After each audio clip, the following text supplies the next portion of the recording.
Monsieur le Premier ministre, Monsieur le Président d'abord, Monsieur le Président, Mesdames et Messieurs les ministres, mes chers collègues, Monsieur le Premier ministre, je vais entamer mon intervention par des remerciements. Vous me direz, une fois n'est pas coutume, en effet, mais il n'est pas dans les vôtres non plus de solliciter l'avis des formations politiques. En l'espèce, vous avez même jugé utile de mobiliser vos préfets pour consulter, dans l'urgence, les 35 000 maires de France.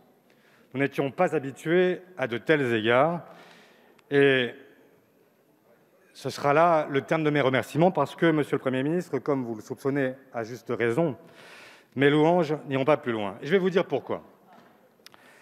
Une consultation, nous y sommes prêts. Donner notre avis, nous n'en sommes pas avares.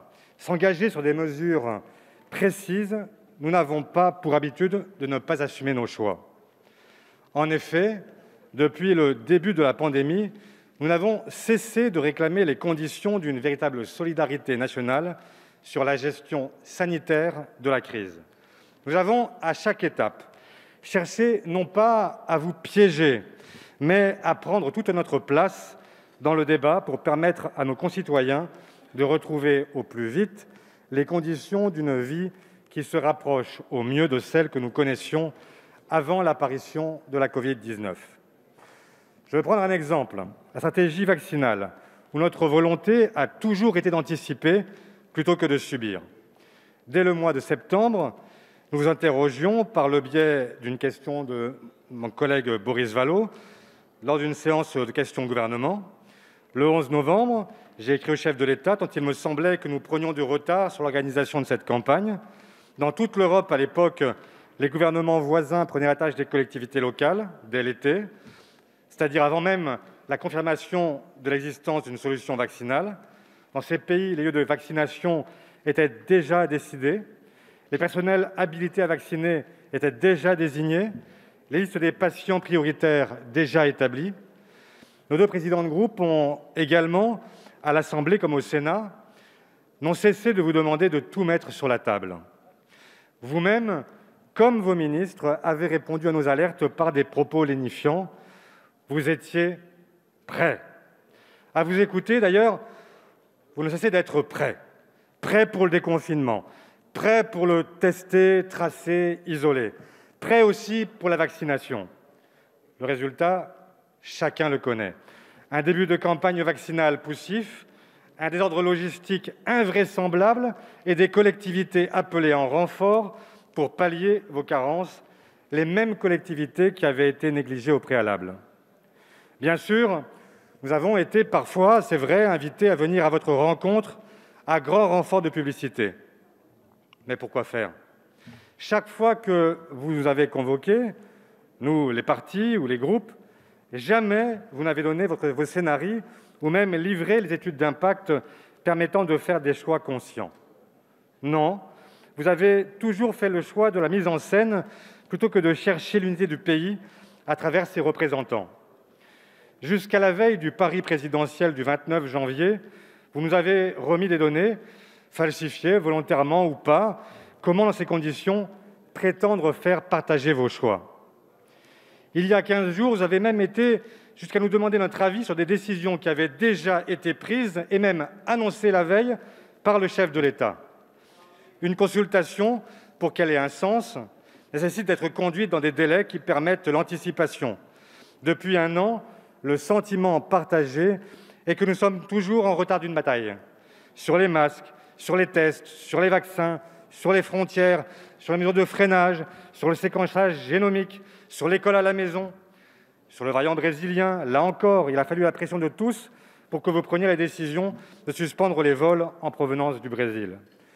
Une consultation, pour qu'elle ait un sens, il faut qu'elle traduise une véritable volonté de concerter, pas simplement de faire avaliser par d'autres une décision déjà prise ou, parfois, une décision que l'on ne sait pas prendre ou que l'on ne veut pas prendre. Ce ne sont pas, dans ces cas-là, les oppositions que vous humiliez. C'est la démocratie que vous abîmez. J'ai la faiblesse de penser, Monsieur le Premier ministre, que du fond de votre conscience, vous m'entendez.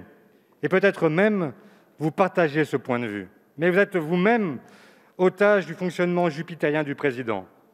En janvier, nous avons tous compris que vous étiez favorable à des mesures fortes pour freiner la diffusion du variant britannique et gagner le temps précieux d'une vaccination plus massive. Nous connaissons la suite. S'agissant du sujet du jour, je vous ai entendu dire au moment de la remise du rapport Debré que pour vous, la position était simple, elle était claire, le rapport Debré jusqu'au bout. Lors de notre dernier débat, convoqué en vertu de l'article 50-1, vous avez répété que votre point de vue de base était le maintien en juin des élections. Jusque-là, vous sembliez avoir une ligne claire.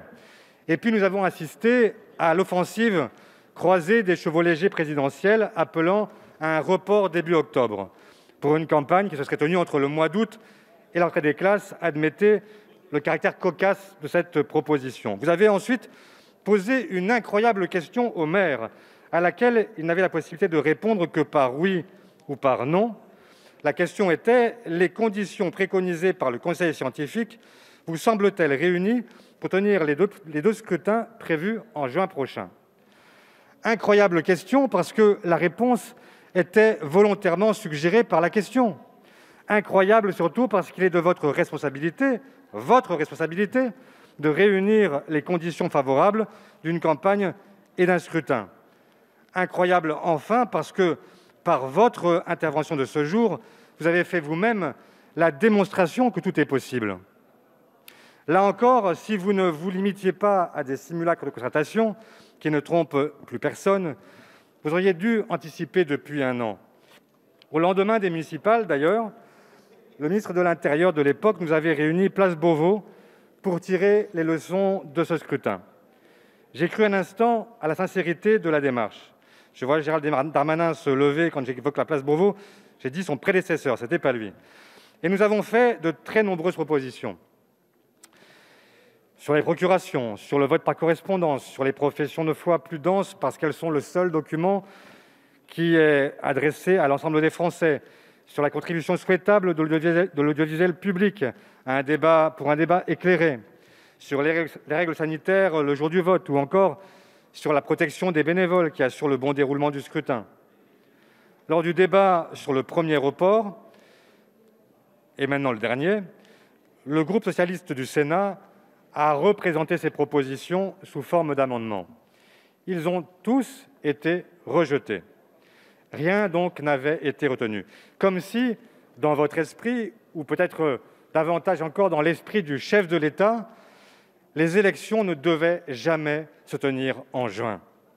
Et pourtant, vous l'avez montré aujourd'hui, le MoDem lui-même l'a montré, même si je comprends qu'ils voteront contre, principalement contre.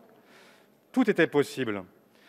Le vote par correspondance, impossible il y a un an en 12 mois, l'est devenu subitement en 6 mois, puisque votre majorité, par la voix de François Bayrou, a annoncé que le report en septembre aurait permis de le mettre en place. Tout cela n'est franchement pas sérieux. Les intérêts électoraux d'un parti ne peuvent pas tenir lieu de ligne dans la République française. Alors, puisque vous voulez l'avis du groupe socialiste et apparenté, je vous le donne. La démocratie est un bien essentiel. Des États-Unis à la Bulgarie, des Pays-Bas au Portugal, partout dans le monde, on a voté cette année. Rien ne devrait conduire à reporter un rendez-vous démocratique. Nous devons, hélas, vivre avec le virus. Ces mots ne sont pas de moi, ils sont du président de la République lui-même. Simultanément, la santé de nos compatriotes est une priorité absolue et rien ne devrait conduire à la mise en danger de celles et ceux qui font leur devoir civique. Tout doit également être mis en œuvre pour concourir à la parfaite information des offres électorales concurrentes.